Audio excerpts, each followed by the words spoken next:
বিজেপির প্ররোচনায় বৃহত্তর ষড়যন্ত্র হয়েছে।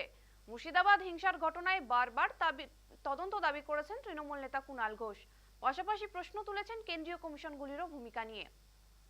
বিজেপি নেতাদের বিভিন্ন প্ররোচনায় এবং একটা বৃহত্তর ষড়যন্ত্রে সীমান্ত লুজ করে দিয়ে অনেকগুলো এজেন্সি এর মধ্যে আছে, এরম অভিযোগ এসেছে এবং এর আমরা হাইয়েস্ট লেভেল তদন্ত চাইছি। তো ফলে এখন তার থেকে নজর ঘোরাতে এসব করছি। আপনি দেখুন শুভেন্দু অধিকারী তার ঘটনার পরের তার বাইট দেখুন, আপনাদের চ্যানেলে আছে।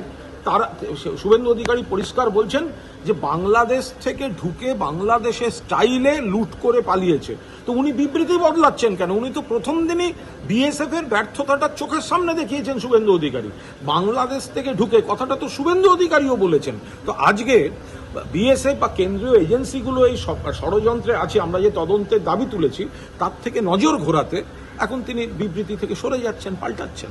ঠেলে দিয়ে ধর্মীয় রাজনীতিতে বীজ ঠেলে দিয়ে ধর্মীয় রাজনীতি করছে, ভেদাভেদ করছে, প্ররোচনা দিচ্ছে, মিথ্যা ভিডিও ছাড়ছে, অন্য জায়গার ভিডিও ছাড়ছে, মানুষকে উত্তেজিত করার জন্য বীজ ঢালছে এই বিজেপি, আরএসএস এবং তাদের সঙ্গে তাদের সব ওই বি টিম এজেন্টগুলো। তার পরিপ্রেক্ষিতে মাননীয় মুখ্যমন্ত্রী পরিস্থিতিটা অ্যানালিসিস করে শান্তির আবেদন করে তিনি তার বক্তব্য সকলের সামনে তুলে ধরেছেন।